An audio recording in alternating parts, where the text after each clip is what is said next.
From the art of the deal to keeping it real. Live from the Simply Vegas studios, it's The Power Move with John Gafford. Back again. Literally back again for the second podcast of today. This is a twofer. So, man, I got to tell you, this is my second show of the day.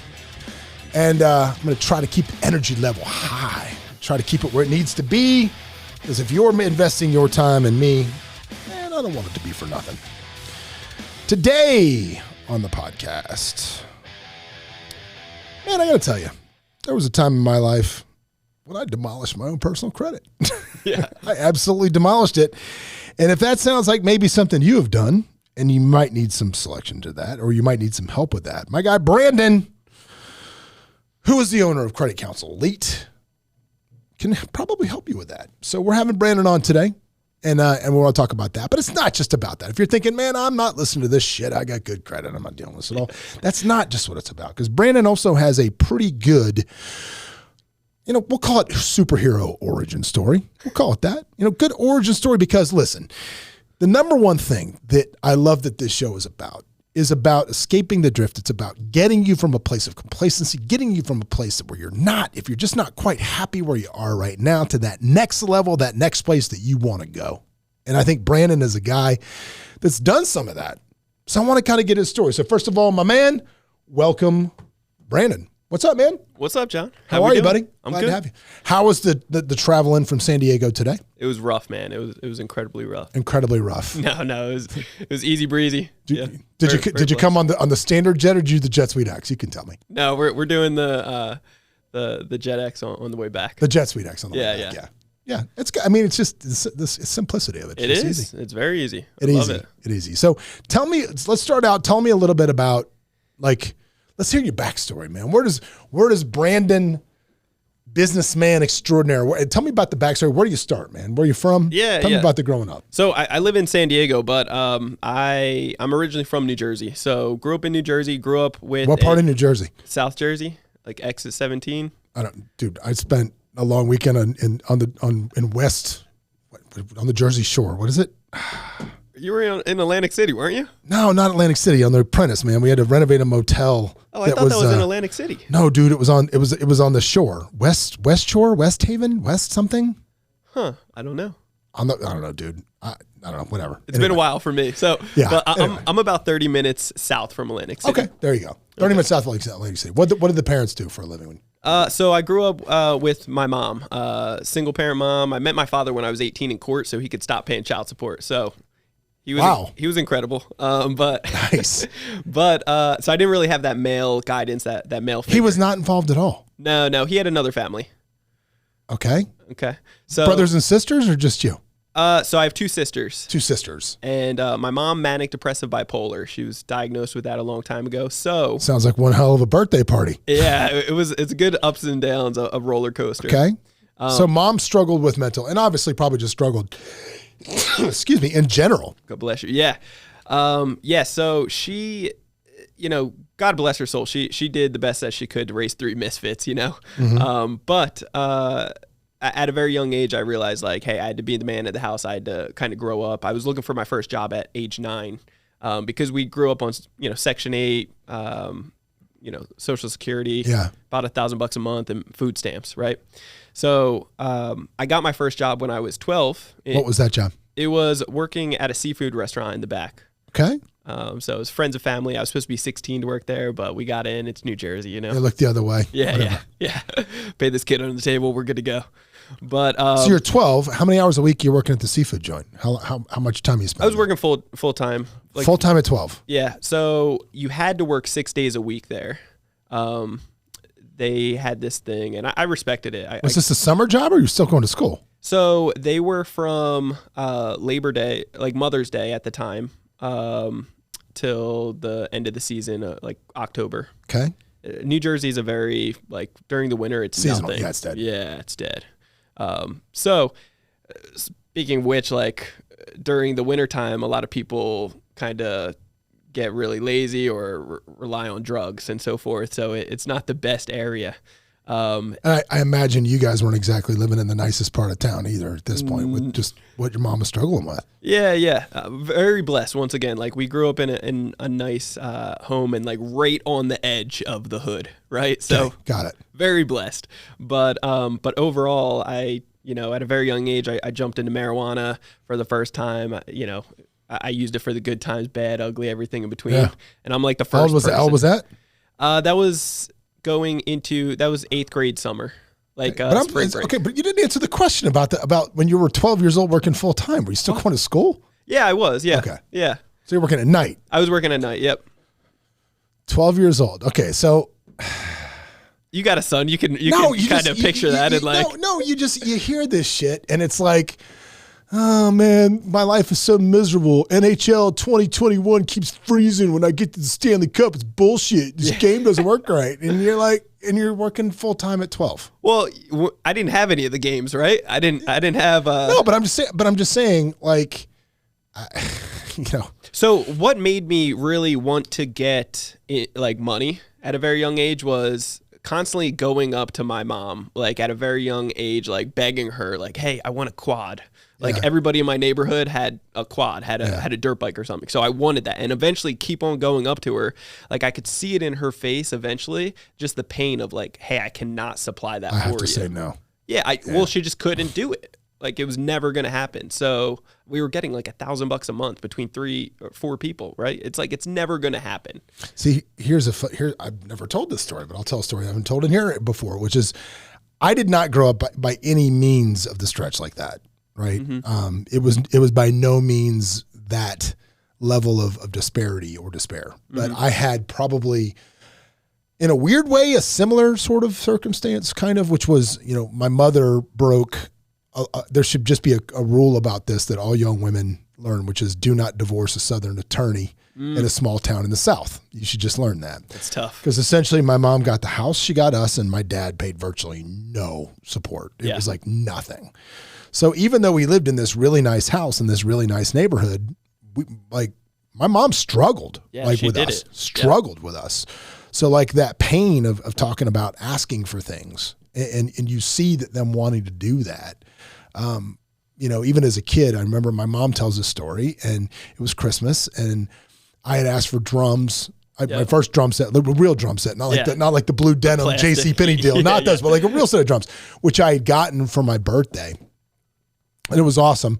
And my mom, for my birthday, it was a stretch, but she got me these drums because I wanted them. And she assumed that they came with cymbals, and they did not, right? Obviously. So from April to December, I got my drums, but I don't have any cymbals, right? So Christmas comes around, what do you want? All I want is the cymbals. Yeah. All I want is cymbals. All I want is cymbals. So my mom went and bought me the cymbals. She was able to buy them. She saved some stuff. She moved some stuff around. She found them in Gainesville. She went and bought the cymbals. And how she gave them to me was she gave them to me one at a time. Yeah. And I got like the bottom hi-hat. That's the first thing I opened. And I was so grateful. Oh yeah. To have the one cymbal. I thought that was the only thing I was getting, right? Yeah. I thought that was it. And I was so grateful for that. And it's funny. The reason I tell that story is I hear you talking about your mom wanting to do those things and wanting to provide stuff. For sure. And it's funny because as a kid, even when you hear people that grow up in weird situations or bad economic situations, I think as a child, you're still so appreciative of what your parents can do. Yeah. If you look back at your childhood, you're like, my parents were dicks. They couldn't buy me what I wanted. Like, you're a terrible human. Oh, yeah. No, I am above and beyond blessed. We had help from churches as well as local schools, too. And my mom did the best she could, for sure. Yeah. Yeah. So, it's funny. That brings me to another point, too, because it's my biggest fear in life, right? That I'm completely ruining my children. Like, that's my biggest. I believe it. That's tough. Yeah. No, dude, because things happen. Shit happens. Like, when my son was like 8 years old, and we were flying somewhere. We were flying to Florida or something, and like we were flying Southwest. He looks at me. He's like, "Does Delta not fly there?" I'm like, "You're 8. You don't get an opinion on airlines, you little dick. You still do that." But they say that hard times breed great men, and easy times breed weak men, and that is always my fear Yeah. that I'm terrified I'm ruining my kids. See, we don't have kids yet, but that is something that, like, because we're focusing on ourselves right now. We're building something real. Like, I just bought a home in New Jersey for my family. Yeah. So by the time my kids actually come around, it's like, I'm terrified of that, but I don't know what to do. Yeah. You give me the feedback later on. Dude, well, you do the best you can. Yeah. is what you can. You fight the battles, you try to win in that. That's the best you can do. But let's get back to you. So Sure. 12 years old, working full-time in New Jersey. Now you're in 8th grade, you're smoking weed. Yeah. That's exactly right. So Okay, so the question is, was everybody smoking weed, or are you with that one group of kids over on the hill behind the gym smoking weed? I'm with that damn one group. Yeah, man. that's it. It's the one group, and it just turned into, it was some older girls at first, my best friend, and then it was like, all right, well, I'll do that. Okay. And I realized quickly, like right away, I was like, okay, I can't afford that. Yeah. Like I can't do that. But I liked it so much. It was just laughs and giggles that I was like, I want to keep doing that. So I'm going to have to be the person that supplies it to my friends. Yes. And then I'll smoke for free. There you go. Well, yep, there you go. So that's how many people have gone down that plan. that's the entrepreneur beginnings. Exactly. It's a dream come true. So yes. Okay. So now we are supplying weed to the rest of the 8th grade miscreants, I'm assuming. Yeah. And where did this lead to? Well, so what it led to is basically I was used to not having money. Once I started making money, I would just take it back to the dealer and get as much as I could. And I was total ignorance, like I had no idea. So I kept on getting bigger and bigger and bigger. And now I have like 10 pounds on me. And I'm like, holy shit. How old is this? How old are you at this point? Yeah. How old are you? It happened quick, man. It happened really quick. So you're in like 9th grade. Yeah, with 10 it was 9th pounds a grade. week. Yeah. And so word starts spreading. I started having guns in my head, knives to my throat, like people robbing me, a lot of fights in New Jersey, if you can imagine. And it was just starting to take me down this bad, wrong path. Starting to take it. Oh, yeah. Starting if to I take wasn't you down. there already. 10 pounds of weed was perfectly happy. It's not until somebody put a gun to your head that it got a little weird. Okay. Yeah, it got tough. But with all that being said, I realized like I had best friends turn on me, rob me before Christmas, break into my house, like all these horrible things that I was just like, enough is enough. Yeah, this isn't working. New Jersey sucks. I blamed it on New Jersey in my circle. Yeah, fair. We can blame it on Jersey. But let's go. I went to actually, across the country. I went to San Diego, fell in love with it. And what did I do? I started growing there, and I stared just mailing it back home to New Jersey. So now you're cultivating weed. Now I'm cultivating, and I'm federally sending in the post office. So much better road, by the way. Much better. Wholesaling. I switched to wholesaling instead of retail. And what happened with that is basically I had an explosion in my apartment making hash oil, and I was making a big batch. I was about to go surfing right after that. I was trying to be quick. I put on gloves for the first, it was dirt bike riding gloves. I didn't even have a dirt bike anymore, but when I was making money, I bought all these fancy things, right? Sure. Stupid.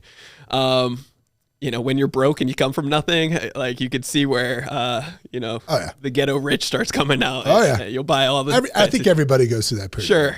I'm blessed that I got out of that quick. So I had an explosion in my apartment. I was literally on fire. They induced me into a coma for a week. I burnt 40% of my body. I had to learn how to walk again. How old were you when this happened? I was 25 or like 24 something. Like, yeah.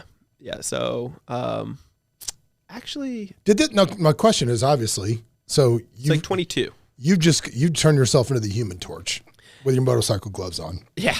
Thank God for the gloves though. They saved my hand. But obviously at some point, a fireman or somebody's going to come into your house in the middle of what you're doing? Oh my God! The neighbors were screaming. All the windows blew out in my house. It was a big bomb. But I'm assuming that there was probably things in your apartment that shouldn't have been in your apartment at this point, and the law shows up. So So not only did you get burned, did you get burned? Oh, I got burnt. So I wake up from my coma a week later, and I'm like, oh shit, Cha-ching. Oh shit. Yeah, I rushed around my house after I was on fire. I ripped off my clothes. Some of my clothes burnt off me, and I ran around my house collecting all of my paraphernalia and all my scales. While you're burnt? Well, while I was in shock, and my skin, like 10 minutes later, as I look at my skin, I see that my skin's starting to like peel off. Oh my God. It was disgusting. It was like melting right off me. And, but I got everything. I put it in a couple duffel bags, and I unplugged all of my like grow lamps and tents and everything. And then I was like, dude, I'm screwed. Yeah, you're like, what am I going to do with this? My skin's coming off. I've just organized it for the police. Yeah, I organized it. That's exactly what I said. I was like, what a moron. Yeah, but they trashed my home, of course. They trashed it so bad that they actually missed so much. Oh, did they? They did. I found a couple pounds later on and a bunch of money. Like, you found a couple, yeah. Yeah, I was like, okay. It like reeked in my closet. So I'm like, how'd you miss that? But when they trashed the whole house. But so I had to learn how to walk again. 3 weeks later, I'm out and about and terrified when I'm going to get arrested because I didn't get arrested at that point. They were still doing their investigation. They gave me the freedom basically of like learning how to walk again and like get back on my feet. Yeah, you can walk, but don't run. Yeah, right when I was about to run, then they stepped in and they swarmed my house and arrested me on a warrant. And it was a scary time. I had $100,000 bail that I had no idea about. Like I didn't know how to. Yeah. I just knew that was the most expensive in that jail at that night, and I was like, "Oh, I'm just gonna go home after this." And it was like, "No, dude, like you're in jail. You're sleeping here tonight." Paid. Yeah, and it was 3 weeks later. I was released a day before Thanksgiving, second court appearance. And at that moment, that was the moment that the judge actually assigned me a mentor. Okay. And I never had a mentor. I didn't know anybody. A court-appointed mentor. It was a unique situation. I had to go through 3 meetings a week. And at one of those meetings, there was a mentor there. And basically we linked up. And that's, so I blame the courts on changing my life, believe it or not. And it was the first person that actually Well, what came out of the court case? Did you get? It was 2 years of fighting it, and I was facing up to 12 years, and it scared the shit out of me. And 5 felonies I was facing. Shit. So I ended up taking it to trial because they weren't giving me good offers, and I was just like all on the line. And I had the mentor prepare me for court, and when it was my turn to actually speak, it totally changed and did a 180. The judge realized it wasn't malicious, and she gave me a second chance. She gave me house arrest. She gave me 2 felonies and a misdemeanor. So wait, what is that decision like? I mean, we talk about risk taking a lot in here, but you're like, you know what? I'm not taking your plea bargain deal. We're going to go to court, and you could have got the max sentence there. Yeah, I thought I was literally that day. I was about to get it. Like they were about to give it to me, and I was shocked. I was looking at my lawyer, and I was like, "Dude, are you gonna say something? Like they're saying the worst things about me over here." The DA. Well, it was so bad, and I was terrified. I just never even pictured it going this bad. Yeah. And so, but this court-appointed mentor, what was the role? So I've never even heard of this. So what was the idea behind this, and who is this person? Yeah, it was a gentleman. His name's Kit, from San Diego, Carlsbad area, and basically he was ex-military. He had something similar in the past. He brought like 50 pounds or 100 pounds or something from like overseas when he was in war over, and got kind of like a slap on the wrist. He got a second chance. So he was just, that male guidance, the male figure that all guys need, I feel like. And because you'd never had that before, because obviously raised by a single mom. Yeah, I never had it, and I never knew how important it was. Like he saw more in me than I saw in myself, and he called it out in me. And then it just started changing my life drastically. Like I started getting real estate. Wow, dude. Okay, stop. You see, you dropping gems in here and just skipping over them like it's nothing. Yeah. He saw more in me than I saw in myself. Of course. And dragged and demanded it out of me. Oh yeah. I think if you're ever gonna, that is fathering advice. That is coaching advice. That's what it sums down. That is it. Yeah, I never had it. I had no idea. And it was exactly what I needed at the perfect time. Like with my personality type, I'm an all-in type of person. Yeah. So, you think? Yeah. I scaled up pretty quickly. Yeah. And so with that being said, I could not just have a little slap on the wrist. Yeah. If I would have just got pulled over and got arrested, I would have not changed my life. Mm-hmm. You know, I was close to not changing my life, even being on fire. Because you don't know what you don't know. And what I did know was how to make money doing the wrong things. Yeah. Yeah, that's true. That's wild. Okay, so you beat the case to a certain extent. So what did you do for the 2 years you were on house arrest? You had to be doing something. So it was 6 months of house arrest. I got off a little early. Okay. For good behavior. And because the laws in California start changing around that time for recreational marijuana. Okay, right. So all of a sudden you're not such a bad guy. I'm not so much of a bad guy. And honestly, at some point does somebody stand up and say, dude, 40% of his body got burned. I think he's paid the price. They didn't care about that at all. They cared more about, hey, you put all these people in danger. Like your whole apartment. You could have blown everybody up. Yeah, you could have hurt somebody else. So what about all the firefighters and everybody else you brought into that? Yeah. So it was like, you're a menace to society. That's what they... Oh my God. They put like a mark on me, a bad one. And the judge, after I got to tell my story... have my mentor like prepare me for it, because if I did not have that. What was the story you told? I just told my life. I told my story. I rambled on for about 10 minutes. I blacked out because I just couldn't believe like I'm about to go to jail. Like I didn't even prepare. My dogs are at home. Like that scene in Old School when Will Ferrell just goes to another place and gives a great answer debate. Okay, sure. So I just started rambling on, but I prepared myself for that speech. When it was my turn to talk. And it was just like what my mentor said. He was like, when you have this opportunity to say something, you need to prepare yourself for it and have it written out and say it from the heart, but you got to memorize it or else. Because I'm not, back then especially, I did not like all attention on me, especially in court. They just said a bunch of negative things about me. Like I was mentally just like, ugh. Yeah, that's not good. No. So, but the judge knew that it came from the heart, realized that it was not a malicious act. It was a young, dumb, misguided. And because you were 24 at this time? I was like 22. Oh, 22. Yeah. Okay. So she totally just realized it's not going to happen again. Let's get this kid house arrest and, start changing your life. So you know what's funny? I tell people this all the time. My 25th birthday, my dad calls me. 25th birthday. This is what he says to me. It's happy dumbass birthday. Son of a bitch, really? I went, what? Oh, my God. He goes, happy dumbass birthday. I said, what does that mean? He goes, well, yesterday you were 24 years old. You did something dumb. You were just a kid. Yeah. You're 25 now. You're a grown man. Nobody's ever going to call you kid again. So now you do something dumb, you're just a dumbass. So happy dumbass birthday. Oh, wow. I was like, damn. Okay, Pops. And he's right. So like 22, you're still a stupid kid, silly mistake. 24, 26, you're a drug dealer. Yeah. You're a brutal criminal. So if nothing else, be grateful that it happened at that time in your life. When you were that age. Be grateful. Yeah. So there you go. So anyway, you get out 6 months. What do you do? What's the next move? So all I could do was work, because with house arrest, you actually have pretty hefty amounts that you have to pay for this. Those ankle bracelets aren't free, baby. No, they're not free.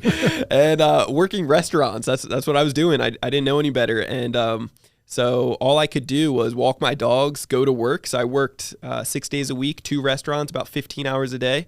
And and I did some workouts, I'm laughing because back in my restaurant days, back in the day, my best kitchen guys were always the house arrest guys. Yeah. Because they would pick up any shift. They work every double. Don't care, because the only place I'm going is home. Yeah, I was trying to clock in. I was trying to make money. That's it. Can't do anything else. But yeah, during that time, that's actually when I met Jennifer, when I was on house arrest. And it was pretty embarrassing because I was not trying to show anybody that. Like in the middle of the summer, hot as hell. I have long jeans. Yeah, and you could just see it bulging out. But like, what is that? It's like, don't worry about that. I have diabetes. It's monitoring it. Leave it alone. Yeah. But yeah, so I started buying real estate.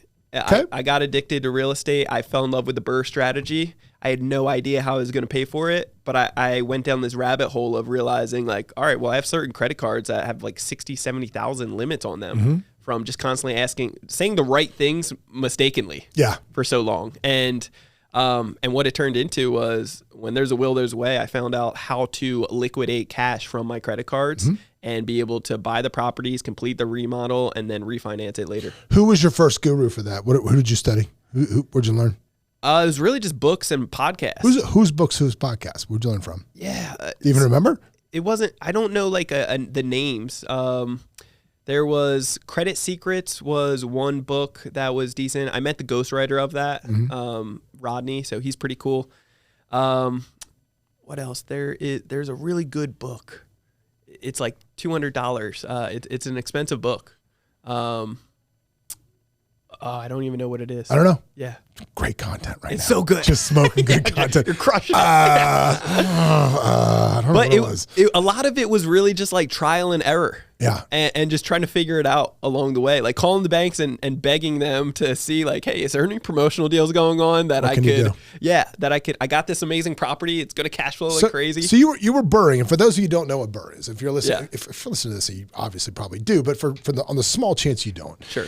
It's buy, renovate, refinance, rent. Or no, buy, renovate, rent, refinance. Yeah. Sorry. Repeat. Sorry. Yep. Either way. Essentially, it's just a way to buy rentals where you force value into them that you can refinance out all of your original capital. Yeah, it's typical real estate. It's a value add. Yeah. It's all about that. Instead of a fix and flip, you're getting one-time payment. You're getting, you're trying to have no money into it and then cash flow. Real estate 101, if you will, as Yeah. you go along. So you start doing burr properties. When was this? That was 2015. 2015. So there's deals around. Oh yeah. Because you're coming out of the market crash, the hedge funds are still buying or just starting to buy in 2015. Sure. So you've got some deals you're picking up. You're doing this in San Diego, right? I tried for 2 years, from 13 to 15, and kept on getting bought out by real investors. Yeah. Stuff that I do now, all cash, no contingencies, close in 7 days. Yeah. Stuff I couldn't compete with. Yeah. A lack of education at the time. Sure. So I was investing 3,000 miles away over in Ohio. Okay. Why Ohio? I have no idea. I was looking at all these other states, Arizona, New Jersey, all these, and I had 3 different people in 1 week tell me about Ohio. I started doing due diligence and numbers started panning out. I found an area that I liked and it worked out. So how many properties do you own in it? Do you obviously still own them in Ohio? I do, yeah. How many do you own there? I have 14 over there. 14 in Ohio. How many properties totally do you own? I have 24 in total. 24 in total. Right now. Generating roughly how much cash flow a month? 30,000 a month. 30,000 a month. So you're at a place where you don't have to get out of bed in the morning if you don't. I don't have to, no. I enjoy, because now where I get more fulfilled is teaching like the credit counseling elite stuff. Like teaching people because there's so many people raise their hand to say, yes, real estate, I want to do it. However, I don't have the funds. Yeah. I don't have enough credits. Yeah. Yeah. They think they can't do it. And they're like, well, I need to make my money over here, the lane that I'm on. And then one day I'll jump into real estate. And I'm just looking at that scenario. And I was like, I don't know if that's going to work out, first off. And I don't know, second, if you're going to be disciplined enough to save up whatever that's going to take to be able to get to this. How are you going to do that? Yeah. Like that wasn't my road. How did you get it? So was your credit banked up to a point where you needed it fixed at some point? Did you go through this process or did you just decide I need to get in this because there's plenty of people that are saying no? Well, so our biggest thing is like we teach people how to get up to 500,000 every 6 months at 0% interest. That's my main bread and butter. However, okay, wait a second. Say that one more time because if you don't hear anything, I'll say that again. Yeah. What do you do? We teach people how to be able to get up to $500,000 at 0% interest every 6 months. Every 6 months. Yep. $500K. $500K. Rolling. And just every 6 months you can get every 6 months you can get another 5. Yep. Okay. So this isn't so much credit repair. This is building lines of credit. Correct. Okay. Yeah, it's less, and people get this mixed up because you say anything about credit, the typical, like 99% of people are going to be like, okay, so you do credit repair. It's like, yeah, that's what I thought. That's what I thought we were talking about. I know. I appreciate it. So now I got to go back and record another drop in for this at the beginning of this. So people will be like, yeah, there you go. Yeah. All right. Yeah. This is the better part. However, fixing credit is one of the processes to be able to get there. So it wasn't a complete lie. It's not a complete lie. Okay, no. All right.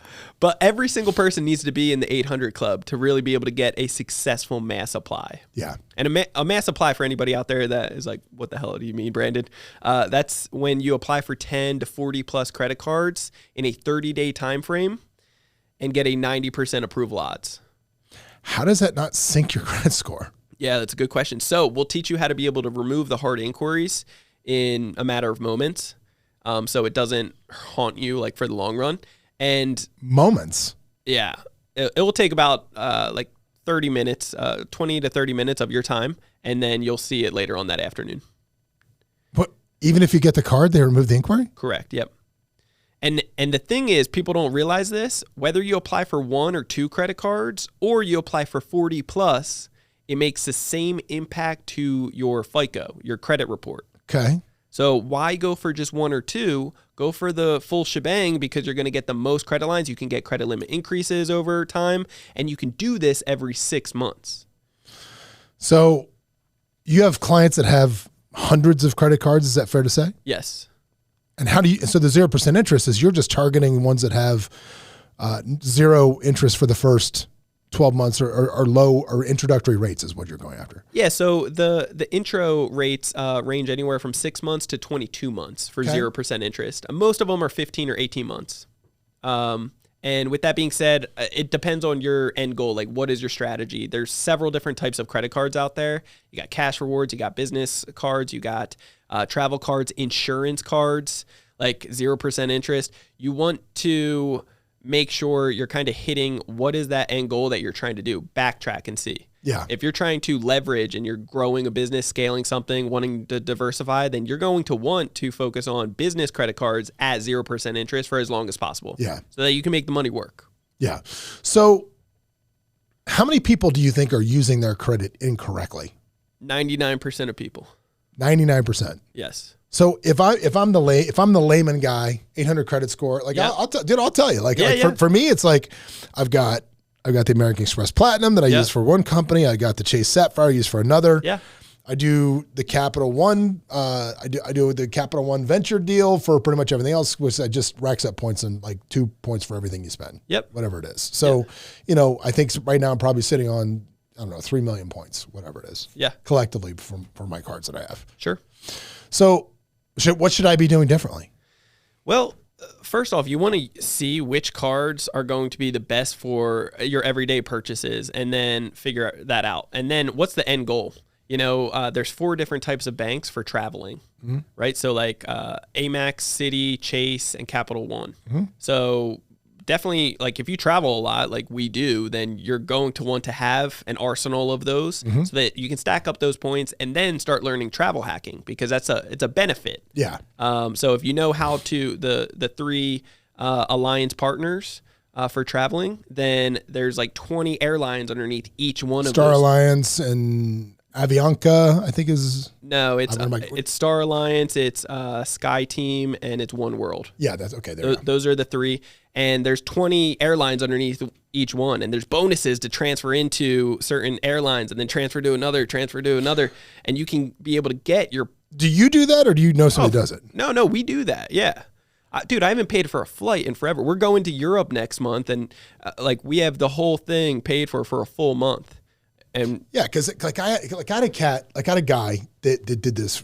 Has a service where he bounces your points and does this. Yeah, he does it for you. And he was charging me like $300 a month to be a member of the service. And I found domestically it not to be worth it. Like we were getting I got it domestically, right? Yeah. But like you fly to Egypt or Dubai on Emirates and on business class for $50. Okay, now I'm listening, right? Yeah. Now I'm in, and it just but like I quit his club because we weren't using it, and now I'm like trying to maybe do some Europe action. Yeah. And I want or something on Emirates. So I call him up and I'm like, hey, can I bounce back in? He's like, oh, I know what you're trying to do, blah blah. And it was weird, so I just let it go. So now I'm trying to research all this bullshit, and I'm trying to figure it out. Yeah. It can be a long rabbit hole. It is. Yeah, but it can be so worth it to learn this stuff because instead of paying like somebody monthly to do it, they're not going to care as much about your credit, your end result. They just, they're collecting their monthly, and it's probably not enough to really for them to give a shit, No.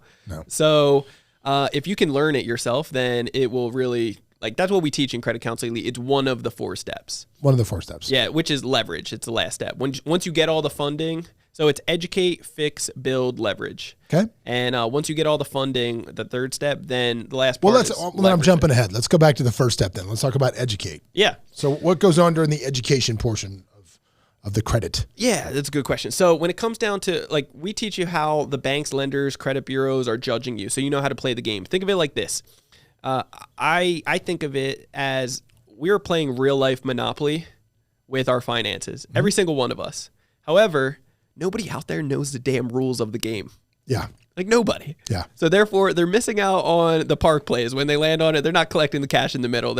When they go around to, go or whatever, they're not collecting the $200. They're screwing up the game. Yeah. So it's important to realize that, think of it like this. The banks, we give all of our money to them. And how much do they give us back? They give us 0.01% interest. Yeah, like nothing. We're basically giving them 0% interest loans. Sure. They lend it back out to us at high interest rates on personal loans, auto loans, mortgages, et cetera, 9 times over, averaging anywhere from 500 to 3,000%. So it's incredible. They're doing it to us, we can do the same thing. We're just flipping the script on the banks and doing exactly what the rich do. We're leveraging good debt, not bad debt. Yeah. Right? I don't want anybody to get this funds. Go buy a Gucci purse. Do not buy the Gucci purse. Yeah. All right? Do not buy the Gucci sweatshirt for $20K. No, don't do it. Don't do it. Don't but do buy it. assets. Yeah. Like you can truly grow and scale your business. You can put we're hiring on each and every week several people. And it's because I have the funds to do it. Yeah. Even if my business was struggling, it's like I have the capital to be able to get more aggressive. I can put $50,000 or $100,000 down with no contingencies for earnest money, and close in 7 days because I have the capital. Yeah. I have the It's credit. there. You can pull it. I can tell you how to win at Monopoly every time if you'd like to know. Yeah, please. What do you got? Best system ever. Do you? Yes. Well, shit, I'm not going to go to your house to play. People will hate you. You have to be prepared for this. They're going to hate you. Okay. All right. But this is how you win a Monopoly. Dude, I've been hating my whole life. Let's go. Come on. This is how you win a Monopoly every time. You ready? If you read the rule again, knowing the rules and understanding the rules, within the rules of Monopoly, it says you put on 4 houses on a space, and then you may replace it with a hotel. Sure. It doesn't say you have to replace it with a hotel. Yeah. It also says there's so many houses in the game. It doesn't say you can use a thumbtack in place of a house. It says you have to use a house. Yes. There's only so many of them in the game. Yep. Do whatever you got to do. Lie, cheat, steal to get the first 3 spaces. Doesn't matter what they are. Okay. Get houses on all of them. Then get another 3 spaces. House on all of them. And then never convert them to hotels. Yeah. You create a housing shortage and you win the game. Yeah. Doesn't matter which space you're on because you'll just bleed everybody dry because they can't build anything. Yeah. Housing shortage. That's good. That's I like how you that. win every single time. I've actually had somebody do this against me. Have they? And they bled you dry? Yeah, and you I hate was them. like, what the hell? You're like, build a hotel. They're like, no, I'm good. Yeah, they won't do it. Yeah, no, I'm good. Yeah. I like my houses. Like, you little bastard, do it. That's right. No. Housing shortage. That's you good. did. Anyway, so that was the educate. What's the next portion? Yeah, Brandon? so the next one is going to be fix. So once again, if you are in the 300s or you're in the 800 club, you have to do fix. Yeah. The good news is if you're mid 7s, low 7s to 800 already, then the fix is going to take about an hour of your time.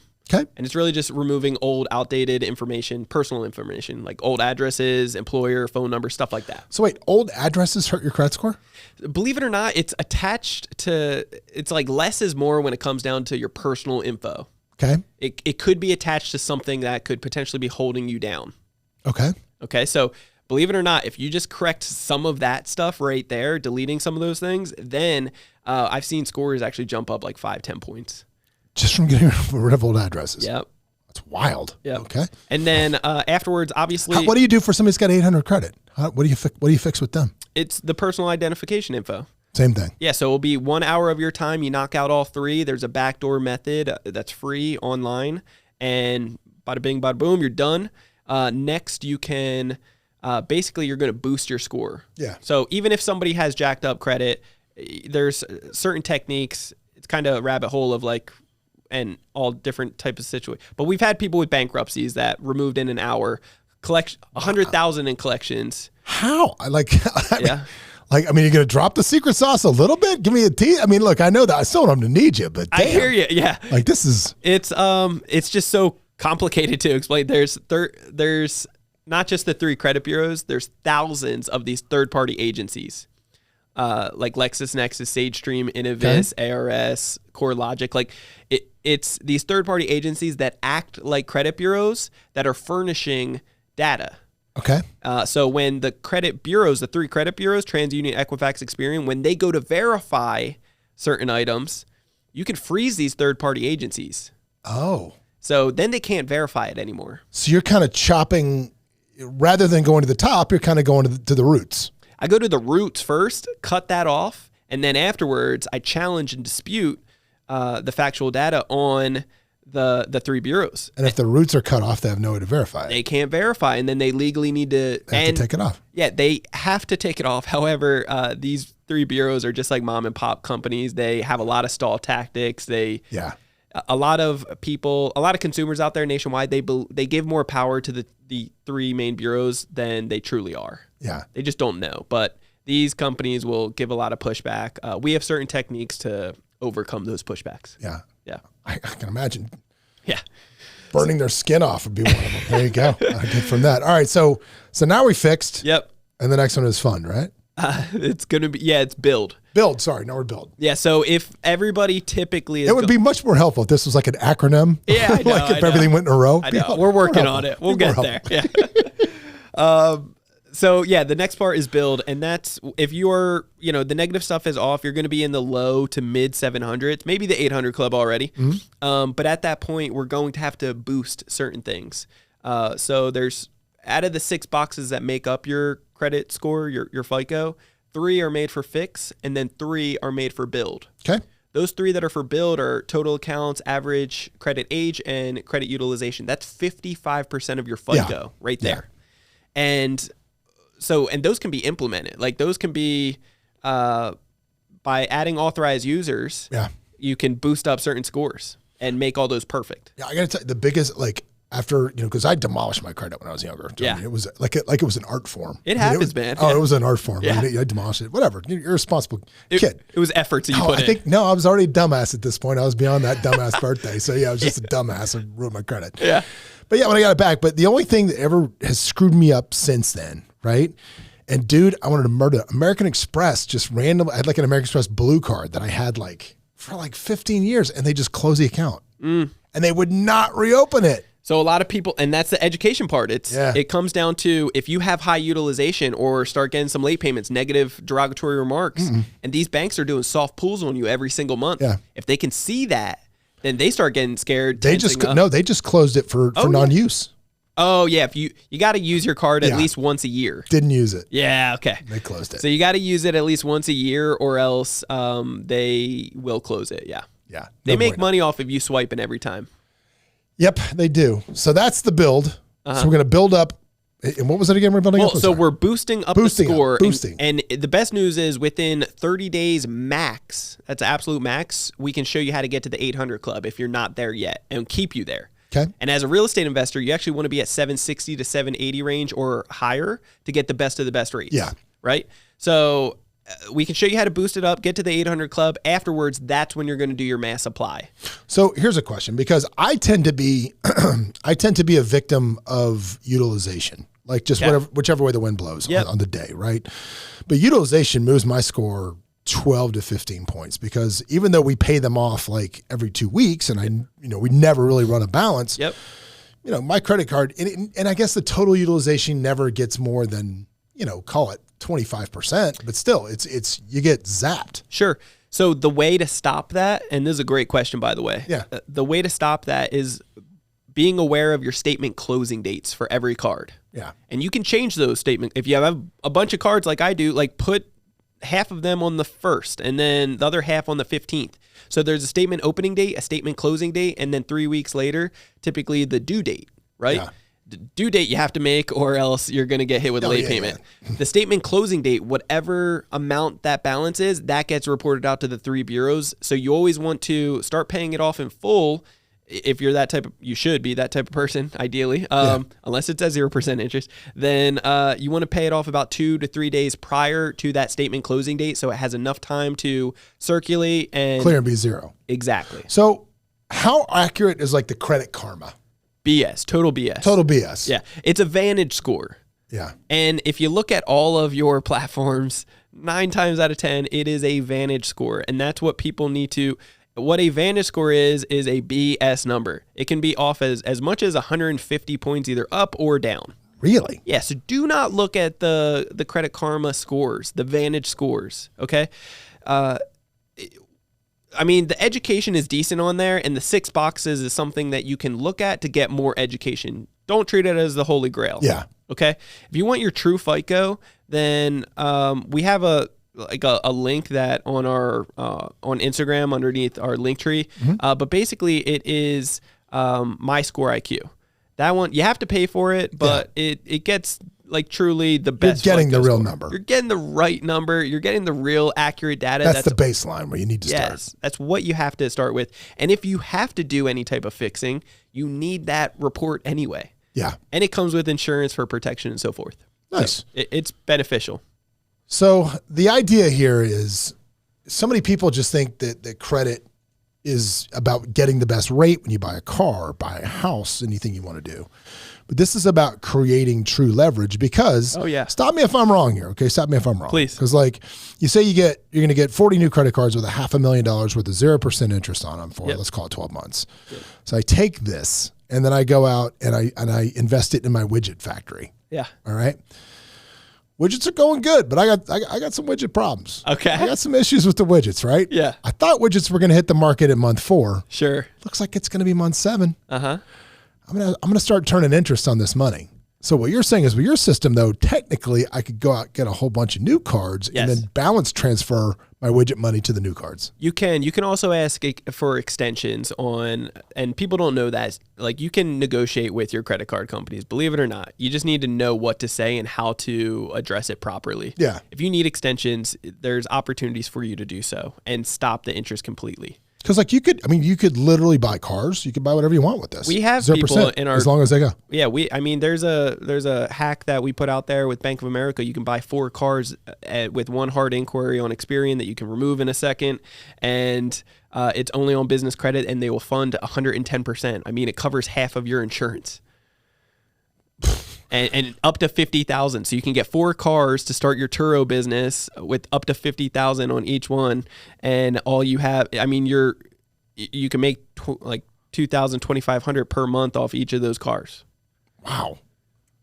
So anybody sitting at home saying, I don't have the money to start my business, I can't do this. You don't need it. Yeah. You don't need it. You need credit. You need the education. I mean, education is everything. Yeah. You don't need money. You need leverage. That's what you need. Wow. Yep. That's wild. So if I'm somebody, I'm listening to this, which if you're listening to this, you should want to find this cat. Cause that's crazy.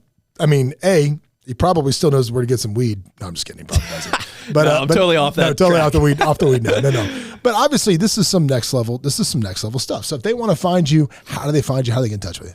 Yeah. So my best recommendation is go to our website, creditcounselelite.com. It's www.creditcounselelite.com. We have a lot of free education on there. A quick 10-minute video that gives more detail of what the hell I'm talking about, so that you can really kind of piece it up together. And then if it makes sense, get on a phone call with us. We give 45 minutes of like a true detail to go over where you're at, where you're looking to go, and how we can help you get there, and just a second opinion at the end of the day.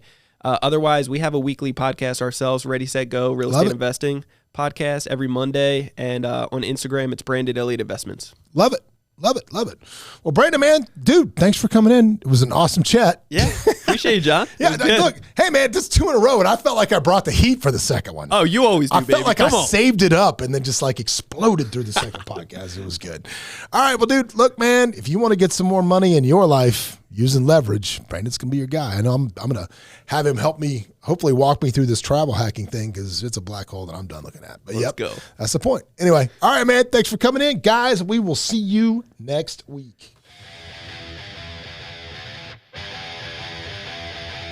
Hey, it's John Gafford. If you want to catch up more and see what we're doing, you can always go to thejohngafford.com, where we'll share any links things we talked about on the show, as well as links to the YouTube where you can watch us live. And if you want to catch up with me on Instagram, you can always follow me at thejohngafford. I'm here. Give me a shout.